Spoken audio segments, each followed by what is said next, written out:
نحمده ونستعينه ونستغفره ونؤمن به ونتوكل عليه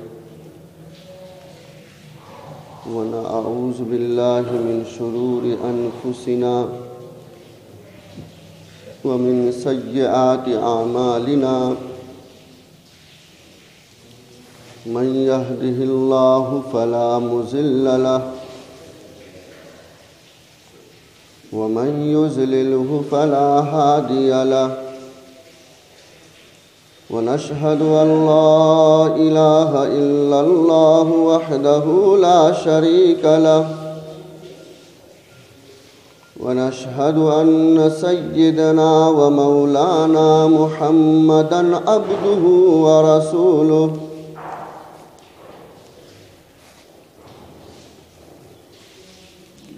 قال الله تعالى أعوذ بالله من الشيطان الرجيم بسم الله الرحمن الرحيم إن أول بيت وضع للناس للذي ببكة مباركا وهدى للعالمين صدق الله العظيم۔ میرے محترم بزرگوں اور دوستوں اور دینی بھائیوں، گزشتہ جمعہ آپ حضرات کی خدمت میں بیت اللہ کی تعمیر پر مذاکرہ کیا گیا تھا اور بتلایا گیا تھا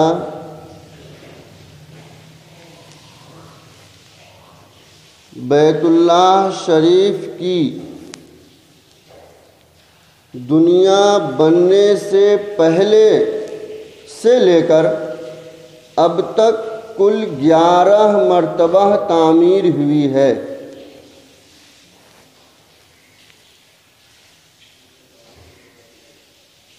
جب سے دنیا قائم ہے اس سے پہلے سے لے کر اب تک خانہ کعبہ کی تعمیر کل 11 مرتبہ ہوئی ہے۔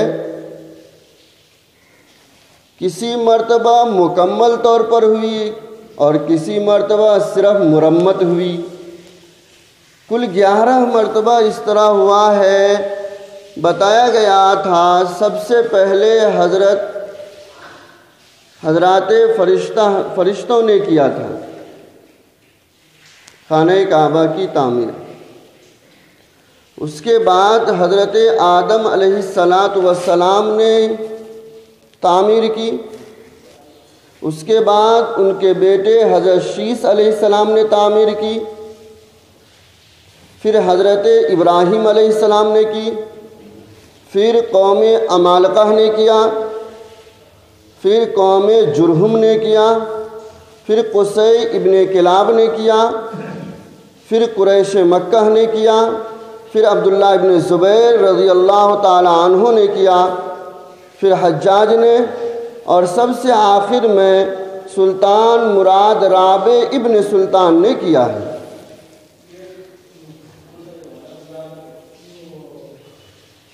حضرت ابراہیم علیہ السلام کی تعمیر پر تفصیلی گفتگو گزشتہ جمعہ کیا جا چکا ہے۔ قوم عمالقہ اور قوم جرہم نے کوئی مستقل طور پر نہیں کیا اور ان کے متعلق تفصیلی باتیں کتابوں میں موجود نہیں ہیں۔ جو کچھ موجود ہیں ان کے اوپر دھیان نہ دی جائے۔ ہاں، قصی ابن کلاب کے متعلق جو آپ صلی اللہ علیہ وسلم کے خاندان میں ہیں، بلکہ جد امجد میں اور سلسلہ نسب میں آپ کی حیثیت امتیازی طور پر بیان کیا جاتا ہے۔ ان کے زمانے میں بیت اللہ شریف کی تعمیر ہوئی ہے۔ قبیلہ جرہم کی تولیت میں بیت اللہ شریف ابھی تک تھا۔ حضرت قصی نے ان کو اپنی نگرانی میں لیا۔ دیندار مزاج کا تھا۔ بیت اللہ شریف کو از سرے نو بنایا جس طریقے سے حضرت ابراہیم علیہ السلام نے بنایا تھا۔ حضرت ابراہیم علیہ السلام کے بیت اللہ تعمیر کیے ہوئے 2645 سال ہو گئے۔ 2645 سال تقریباً ہو گئے۔ یوں کہیے پیارے نبی صلی اللہ علیہ وسلم سے اب تک 1400 سال چلے ہیں، گویا اس سے بھی زیادہ۔ نہیں سمجھ میں آئی بات؟ ابھی ہم لوگ ہجرت سے 1400 سال پہ ہیں اور یہاں کی وقت کیا ہے؟ 2645 سال ہو گیا۔ بیت اللہ شریف کو دھونی دیا کرتی تھی ایک خاتون، ایک عورت، قریش کے زمانے میں۔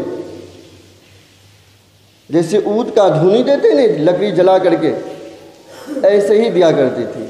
اتفاق سے ایک تیز ہوا چلی اور اس کی چنگاری بیت اللہ شریف کے دیوار کو لگی اور وہ پردے میں لگ کر، ریشم میں لگ کر کے بیت اللہ شریف کے اندر آگ لگ گئی۔ مقدر تھا کچھ اس طرح، جس کی وجہ سے بیت اللہ کے دیوار میں شگاف پڑ گیا، پھٹن آ گیا۔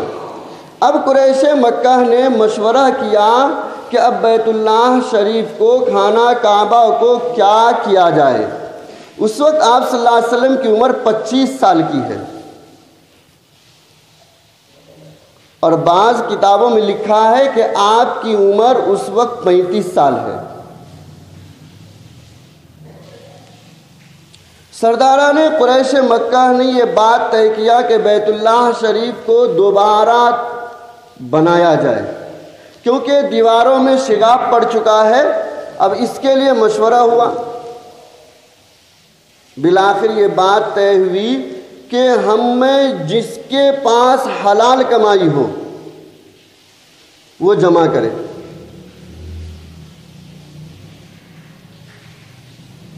سارے حضرات نے حلال کمائی جمع کی، رقم پڑ گیا تھوڑا، اور جو اس وقت کا خرچہ تھا وہ کچھ زیادہ تھا۔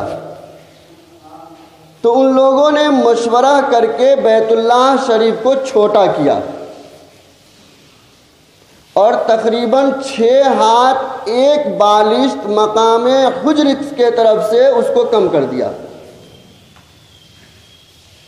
جو حضرات پہنچے ہیں یا جو حضرات نے اگر مکمل اس کی فوٹوگرافی دیکھی ہے تو بیت اللہ شریف کے ایک جانب ایسا آدھی دیوار بنی ہوئی ہے، وہ اسی جانب کے حصے کو انہوں نے چھوڑ دیا۔ 6 ہاتھ 1 بالش کا حصہ انہوں نے چھوڑ دیا، باقی بیت اللہ شریف کو تعمیر کی۔ تو اب اس تعمیر سے ہوا یہ کہ حضرت ابراہیم علیہ السلام کی جو بنیاد تھی، 2 کونے تو اپنی اصلی جگہ پہ آیا اور 2 کونے اپنی اصلی جگہ پہ نہیں آیا۔ ظاہر سی بات ہے، جب چھوٹا کریں گے تو ایک طرف سے حصہ کم پڑ جائے گا، کونا جو ہے وہ بیچ میں آ جائے گا۔ حجر اسود جس کونے پہ ہے وہ کونا اپنی جگہ پہ ہے، اور اس کے برابر میں جو کونا ہے وہ بھی برابر ہے۔ جو اس جانب میں ہے حتیم کے جانب، یہ دونوں کونے اپنے جگہ پہ نہیں۔ یہ قریش مکہ کے مال حلال کم ہو جانے کی وجہ سے بیت اللہ کا حصہ کو چھوڑ دیا گیا۔ ایک کام تو انہوں نے یہ کیا، یہ تو خیر مجھے لگتا ہے اس کی مجبوری تھی، اور جیسی بھی مجبوری ہو واقعی ان کے ذہن میں یہ مجبوری ہے کہ حلال اور پاکیزہ مال ان کے پاس کم پڑ گیا۔ لیکن یہ دوسری بات جو انہوں نے ترمیم کیا ہے کہ بیت اللہ شریف کے دروازے کو اوپر کر دیا، یہ ان کی ہٹ دھرمی تھی۔ بیت اللہ شریف کے جو آپ دروازے دیکھے ہوں گے، وہ آدمی یوں پائے گا تو ان کا ہاتھ جائے گا وہاں تک، اتنا اونچا دروازہ، جیسے اپنے یہاں کھڑکیاں ہوتی ہیں۔ انہوں نے اس طرح اس لیے کیا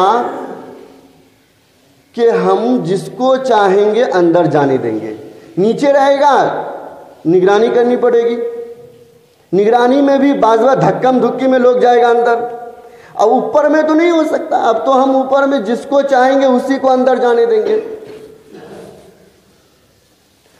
انہوں نے بیت اللہ کے اندر 2 لائن میں پلر دیے، جیسے اندر کے پلر ہیں نہیں، ایک پلر تو وہ ہے جو دیواروں پہ ہوتا ہے کونوں میں، اندر میں انہوں نے 2 لائن دیے، 3 پلر سامنے میں لکڑی کا پلر، وہ نہیں سیمنٹ کا رہے گا نہیں، 3 پیچھے، گویا 6 دیے۔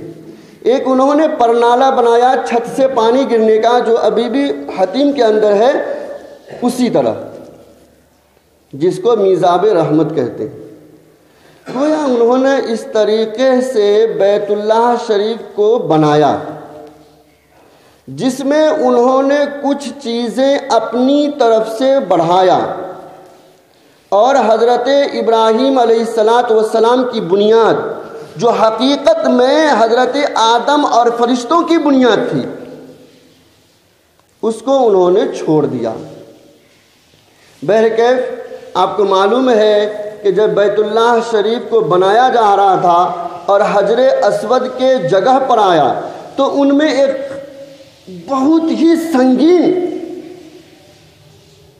لڑائی اور ایک بہت ہی بڑا فتنہ چل پڑا کہ حجر اسود کو اٹھا کر کون اس کی جگہ پہ رکھے گا۔ ہر قبیلہ اپنے سردار کے لیے اس بات کو کہہ رہا ہے کہ میرے قبیلے کا سردار اس حجر اسود کو اٹھا کر کے بیت اللہ شریف میں لگائے گا۔ کئی دنوں تک بیت اللہ کی تعمیر رک جاتی ہے، بالآخر وہ لوگ فیصلہ کرتے ہیں، عمر نام کا ان کا ایک سربراہ ہوتا ہے، وہ کہتا ہے کہ بھائی کل جو سب سے پہلے یہاں آئے گا وہی اس کو اٹھائے کے رکھے گا۔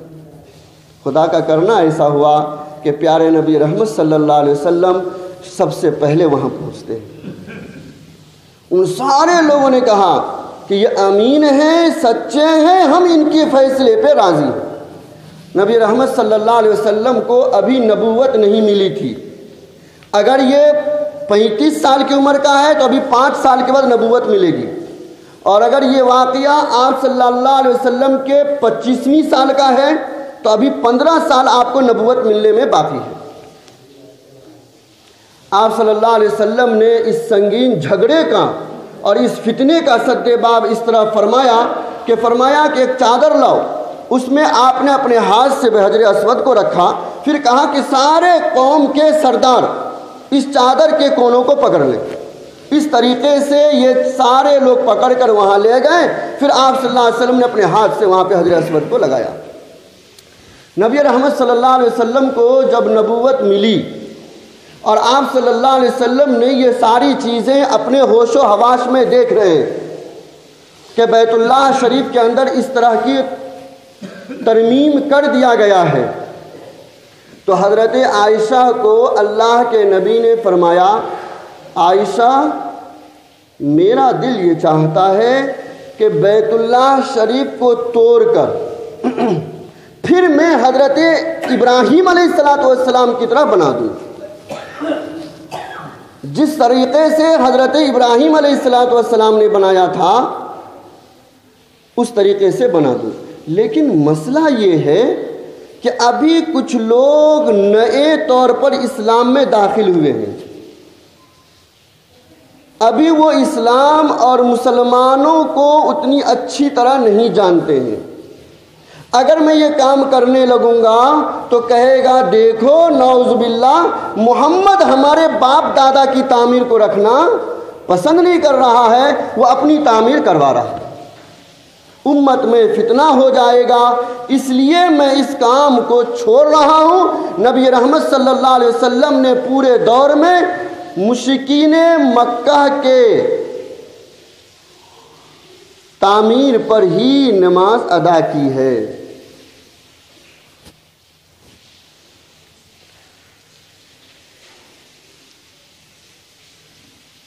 سن 64 ہجری میں 60 پر 4 آپ صلی اللہ علیہ وسلم کے مکہ سے ہجرت کرنے کا جو زمانہ ہے اس کو ہجری کہتے ہیں. اس ہجرت سے لے کر کے 64 سال جب گزرا ہے تو حضرت عبداللہ ابن زبیر رضی اللہ تعالی عنہ مکہ کا گورنر بنے ہیں. حضرت عبداللہ ابن زبیر رضی اللہ تعالی عنہ کو وہ حدیث معلوم تھی کہ نبی رحمت صلی اللہ علیہ وسلم کی خواہش تھی، لیکن پرابلم اور پریشانی یہ تھی کہ اس وقت لوگ نئے نئے مسلمان تھے اور وہ اعتراض کرنے لگتے، اس لیے اللہ کے نبی صلی اللہ علیہ وسلم نے وہ کام نہیں کیا.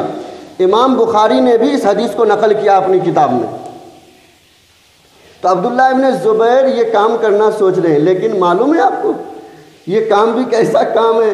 پیارے نبی نے نہیں کیا ہے، حضرت ابو بکر، حضرت عمر، حضرت عثمان، حضرت علی، یہ سارے حضرات نہیں کیے، اور عبداللہ ابن زبیر کریں گے انگلیاں اٹھیں گی. تو پہلے اپنا بیک گراؤنڈ صحیح کر رہے ہیں. حضرت عائشہ کی خدمت میں پہنچے. حضرت عائشہ آپ کی خالہ ہیں، حضرت اسماء کی بیٹے ہیں حضرت عبداللہ ابن زبیر، اور اسماء عائشہ دونوں بہن ہیں، ماں دو ہیں، باپ ایک ہے حضرت ابو بکر. خالہ کے پاس پہنچتے ہیں اور اپنے خالہ سے کہتے ہیں خالہ جان آپ کو اللہ کے نبی نے کیا فرمایا تھا بیت اللہ کے سلسلے میں.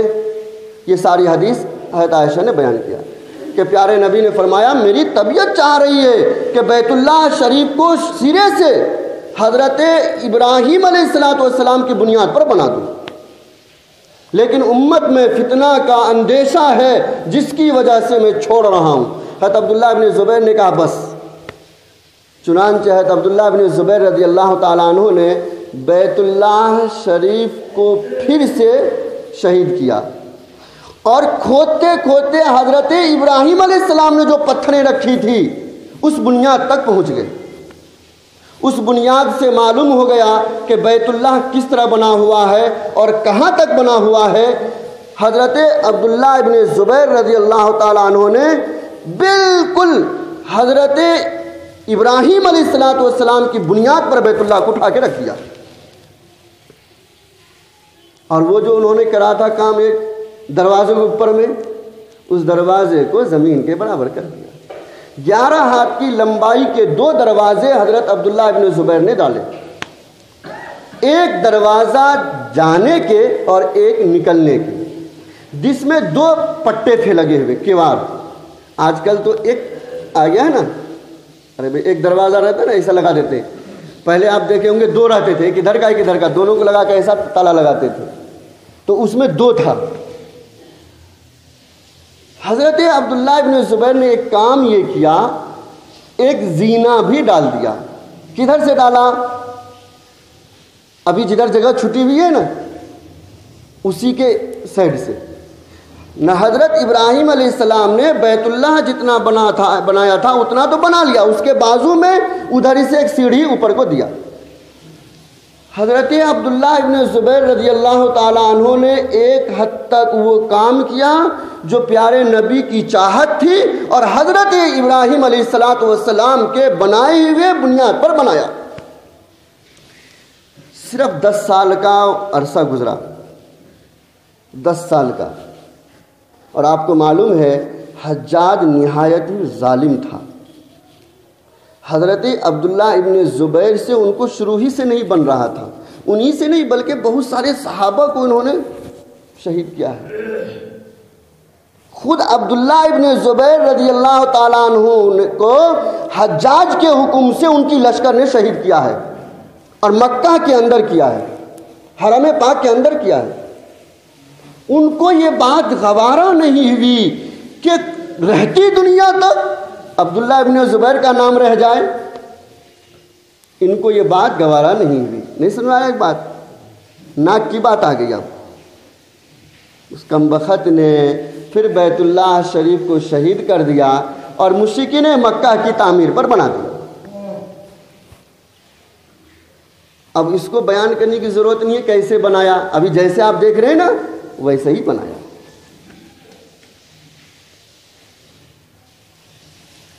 حجاج کے بنانے کے بعد 966 سال کا زمانہ گزرا. کتنے؟ 966 سال کا زمانہ گزرا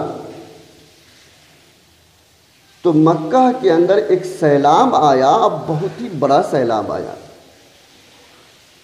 تاریخ میں لکھا ہوا ہے کہ مکہ پورا ڈوب چکا ہے، بیت اللہ شریف کے دروازے کے قفل تک پانی پہنچ چکا ہے۔ اور دروازہ کہاں ہے آپ کو معلوم ہے نا، حجاج نے اوپر بنا دیا ہے، تو کہاں تک پانی چلا گیا اب دیکھیے۔ سیلاب جو آیا ہے 19 شعبان کو آیا ہے، بروز بدھ کو۔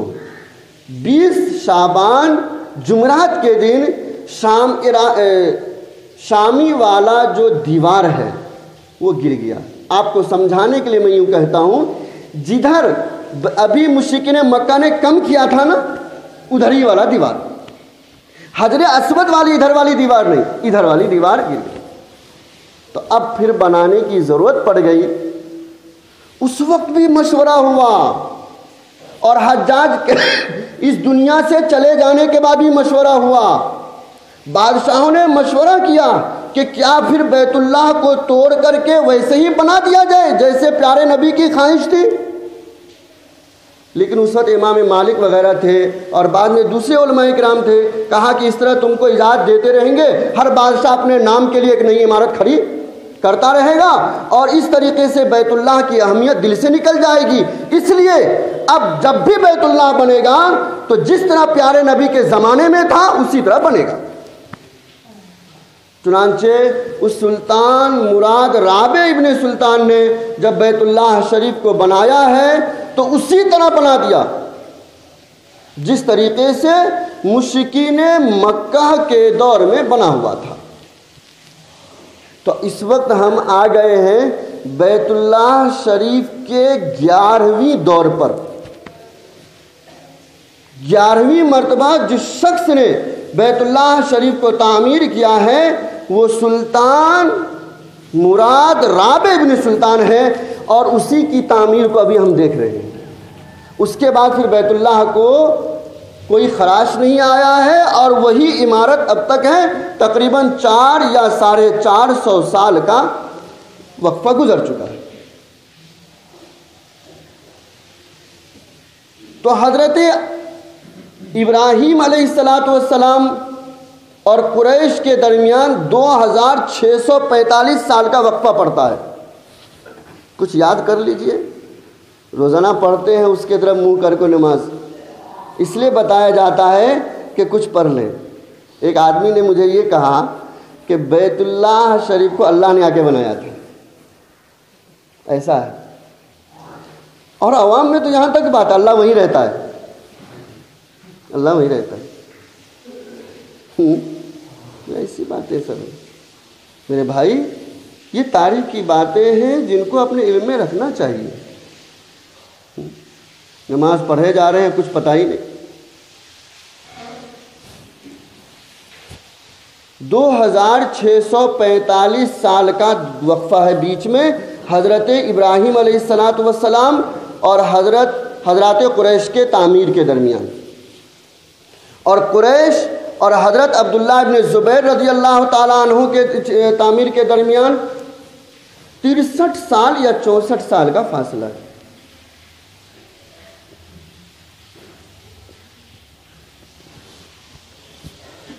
حضرت عبداللہ ابن زبیر رضی اللہ تعالیٰ عنہ اور حجاج کے تعمیر کے درمیان 10 سال کا فاصلہ ہے، اور حجاج اور سلطان کے تعمیر کے درمیان 966 سال کا فاصلہ ہے۔ اور یہ اب تک جتنے سال گزرے ہیں اب جوڑ لیجئے، سمجھ میں آ جائے گا کہ اب تک کتنے سال ہوئے ہیں۔ بیت اللہ شریف کی یہ تاریخ ہوئی۔ اس کے علاوہ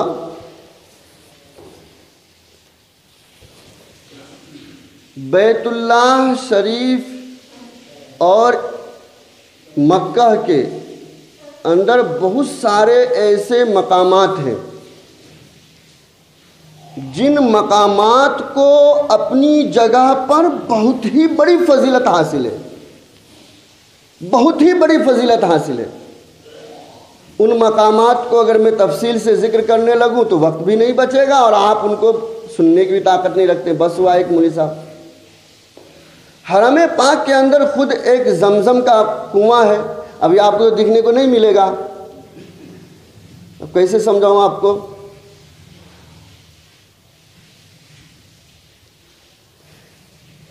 باب السلام جدھر صفا اور مروہ کے طرف جانے کے لیے دروازہ ہے، وہیں اسی راستے میں زمزم کا کنواں ہے۔ آپ کو نظر نہیں آئے گا اس لیے کہ اس پر چھت بنا دیا گیا ہے، اندر ہی اندر ان کو جانے کا راستہ بھی ہے اور وہاں پورا نظام ہے، اندر گراؤنڈ بنا ہوا ہے، نیچے وہاں تک آپ پہنچ بھی نہیں سکتے ہیں۔ یوں سمجھیے کہ بیت اللہ شریف جو بنی ہوئی ہے اور جس جانب سے مشرکین مکہ نے چھوڑ دیا تھا بیت اللہ کو بنانے کے، حتیم جس کو کہتے ہیں، اسی طرف آگے بڑھ کر کے زمزم ہے۔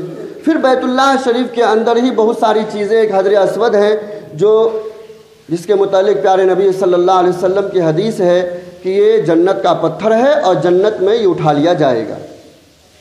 حجر اسود اور بیت اللہ شریف کے بیچ کی جو جگہ ہے بہت ہی قابل برکت جگہ ہے، وہ دعاؤں کے قبول ہونے کی جگہ ہے، وہ جس کو ملتزم کہتے ہیں۔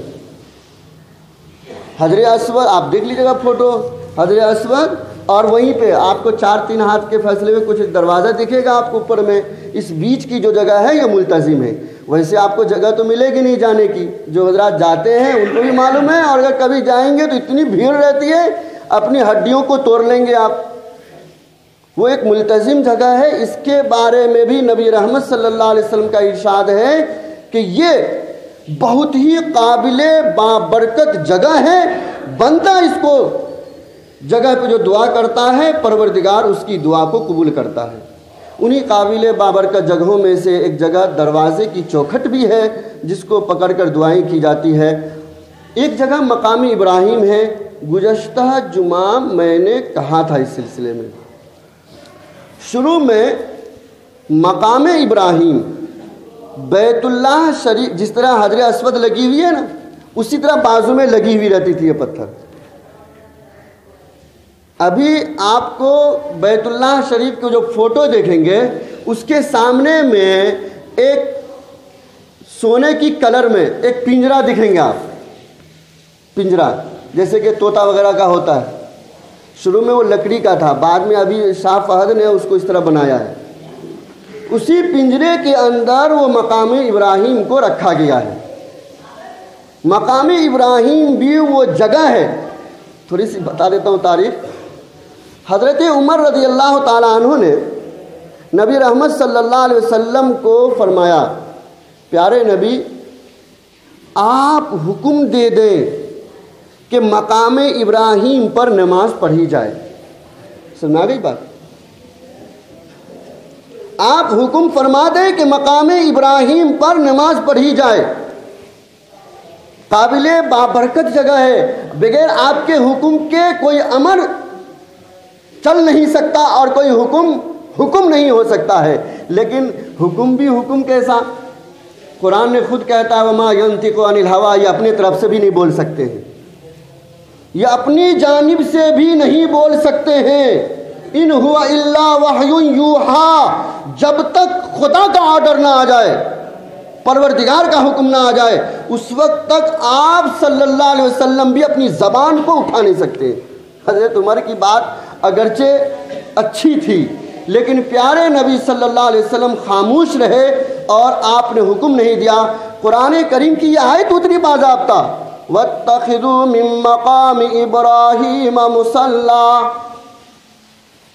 پیارے نبی مقام ابراہیم کو نماز پڑھنے کی جگہ بنائیے۔ جیسا حضرت عمر کا خیال، جیسی ان کی رائے، پروردگار نے ویسا یہ حکم اتارا۔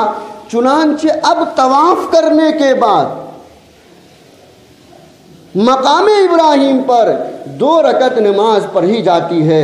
یہ وہی وَاتَّخِذُوا مِن مَّقَامِ إِبْرَاهِيمَ مُصَلًّى کا حکم ہے جس کو قرآن کریم میں پروردگار نے دیا ہے۔ ایک مسئلہ بتا دیتا ہوں، مقام ابراہیم کا مطلب یہ نہیں کہ آپ وہیں پہ چڑھ جائیں، وہاں پہ تو آپ کو جگہ بھی نہیں ملے گی، کیونکہ جس طرح آپ کو معلوم ہے اس طرح کروڑوں آدمی کو معلوم ہے۔ علماء نے لکھا ہے اس کے پیچھے جہاں بھی جگہ ملے اس نیت سے پڑھ لے، پروردگار ثواب عطا فرما دے گا۔ تو مقام ابراہیم وہ ہے کہ جس پتھر پر حضرت ابراہیم علیہ السلام کھڑے ہو کر بیت اللہ شریف کو تعمیر کیا تھا۔ اور آپ کو معلوم ہے، ایک بات میں بتاتا ہوں کہ حضرت ابراہیم علیہ السلام نے جو تعمیر کیا تھا اس میں کوئی سیمنٹ اور کوئی مٹی وٹی کا استعمال نہیں کیا تھا، صرف پتھروں کو آپس میں اسے جوڑ دیے تھے۔ جب مستری اینٹ کو جوڑے گا تو کیا اس کی پاؤں کا نشان اینٹ پہ آئے گا؟ ارے سمجھ میں آ رہی بات آپ کو کہ نہیں؟ جب سیمنٹ کا کام کرتا ہے تو چلو بعض دفعہ مستری کے پاؤں کا نشان پڑ جاتا ہے، ایک سکھا کام کرے گا تو نشان پڑے گا، لیکن پروردگار کی عجیب حکمت ہے، اس کے پیچھے ایک مستقل تاریخ ہے۔ اس تاریخ کے پس منظر میں پروردگار نے حضرت ابراہیم علیہ السلام کے پاؤں کا نشان اس پتھر پہ رکھا ہے۔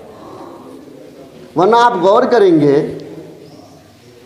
جہاں پر مٹی کا کام ہوتا ہے، سیمنٹ کا کام ہوتا ہے، وہاں پہ ہلکا پھلکا مستری کے پاؤں کا نشان پڑ جاتا ہے، اور جہاں پہ صرف اینٹ کو یوں رکھا جاتا ہو تو کوئی سمجھ میں نہیں آ رہی بات۔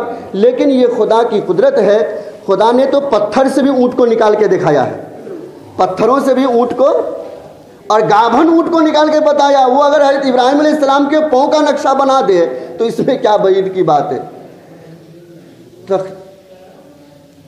حدیث کی کتابوں میں لکھا ہے مقام ابراہیم کی یہ خصوصیت تھی کہ جب حضرت ابراہیم علیہ السلام اوپر کو جاتے تھے تعمیر کرنے تو یہ ایٹومیٹک یہ پتھر بڑا ہو جاتا تھا، اور جب نیچے کو آتے تھے تو یہ ایٹومیٹک پتھر نیچے ہو جاتا تھا۔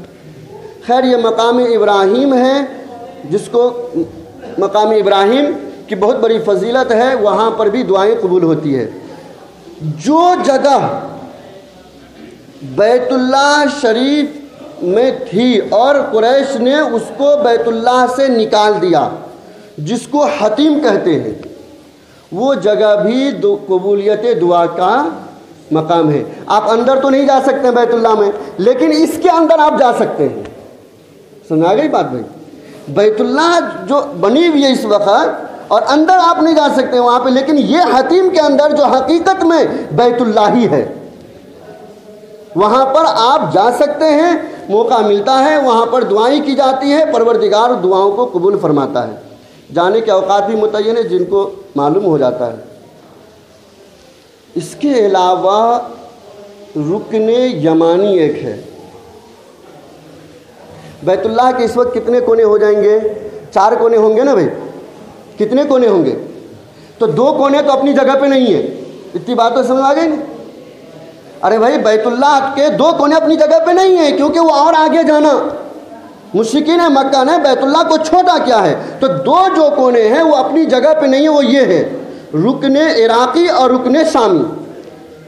سمجھ آ گئی بات؟ رکن عراقی اور رکن شامی یہ دونوں کونے اپنی جگہ پہ نہیں ہیں۔ 2 کونے رکن حجر اسود اور رکن یمانی یہ اپنی جگہ پہ ہے۔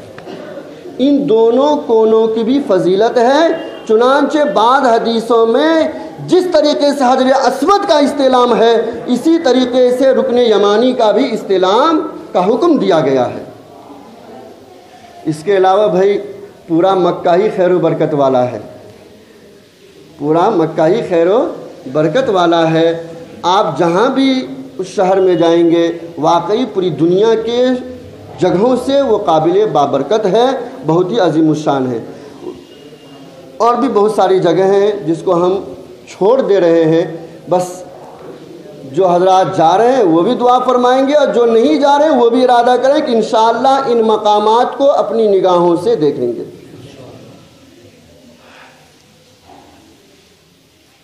آئندہ جمعہ مدینہ منورہ کی تاریخ، خصوصاً پیارے نبی رحمت صلی اللہ علیہ وسلم کے قبر اطہر کی تاریخ ذکر کروں گا۔ ایک اعلان اور بہت ہی اہم اعلان ہے میرے دوستو۔ آپ جانتے ہیں اس وقت دعوت و تبلیغ وہ واحد محنت ہے جس کے ذریعے سے دین کی نشر و اشاعت کی جاتی ہے، دین کو پھیلایا جاتا ہے۔ آپ کو واقعی یقین ہے، لیکن مجبوری کیا ہے کہ آپ اس کام کو کرتے نہیں ہیں؟ سمجھ میں نہیں آتی بات۔ جس کام کو سارے انبیاء کرام نے کیا ہو، کیا وہ اپنے لیے کرنا پسند نہیں کرتے ہیں؟ میرے دوستو، غفلت کی چادر کو ہٹائیے۔ ہمیں جتنا موقع ملتا ہے اور جس قدر موقع ملتا ہے، اللہ کے واسطے اس کام میں شریک ہو جائیے، شریک ہو جائیے۔ وہ ایک واقعہ سنا دیتا ہوں چھوٹا سا۔ میڈک جو ہے نا، پانی لا کر کے نمرود کی آگ کو بجھا رہا تھا۔ کسی نے کہا تیرے منہ میں آئے گا پانی کتنا، اور اس آگ کا مقابلہ کیا۔ تو میڈک نے کہا بات صحیح ہے، لیکن کل قیامت کے دن اللہ اعلان کرے گا میرے خلیل ابراہیم کی مدد کن لوگوں نے کیا تھا، تو میرا بھی نام اس میں آ جائے گا، میرا بھی نام اس میں آ جائے گا۔ جان کو مت چھوڑائیے اور مال کو مت ہٹائیے۔ اپنے جان و مال جتنا آپ کو طبیعت ہے، جتنا وقت ہے، برائے کرم اس کام میں شریک ہو جائیے، ورنہ دیہات کا حال، دیہات تو چھوڑیے، آپ کے شہر کا حال کیا ہے سو مت پوچھیے۔ میرے دوستو، اسی سلسلے میں بہت ہی فکر کے ساتھ سوموار کے دن، یہ آنے والے سوموار کو، اپنی اسی مسجد میں مشورہ رکھا گیا ہے، جس میں پورے دیہاتوں میں دعوت پہنچی ہے، اور الحمدللہ 4-5 جماعتیں بھی نکلے گی۔ کم سے کم انگلی کٹا کو شہید میں نام لکھا لینا، اس دن آ جانا اور جماعتوں کو مصافحہ کر کے بھیج دینا کہ کم سے کم ان لوگوں پر نظر کرم سے دیکھنے کی وجہ سے پروردگار ثواب عنایت فرمائے گا۔ بس ایک کام مت کرنا بھائی، مخالفت مت کرو، ورنہ برا حال ہو جائے گا۔ دین کی مخالفت کرنے والا نمرود بھی برباد ہو گیا اور شداد بھی برباد ہو گیا۔ اس لیے مخالفت پہ مت اتریے۔ آپ کو جتنا موقع ملتا ہے اس کام کی حمایت کرنے والا، مدد کرنے والا بن جائیے۔ تو انشاءاللہ بھائی سارے حضرات محنت کریں گے نا، اپنے گھر سے ایک فرد کو دینے کی ذمہ داری اٹھا لیجئے، ورنہ ہمارے بیٹے کیا کر رہے ہیں وہ ہم کو معلوم ہے۔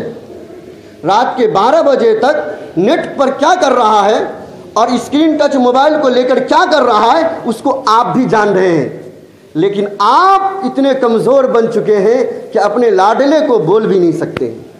اللہ کے واسطے اس پر مہربانی کیجئے، اس پر ظلم مت کیجئے، اس راہ خداوند میں اس کو لگائیے، ان کے اخلاق کو سنواریے۔ تو اب محنت میں لگیے، اور سوموار کے دن اثر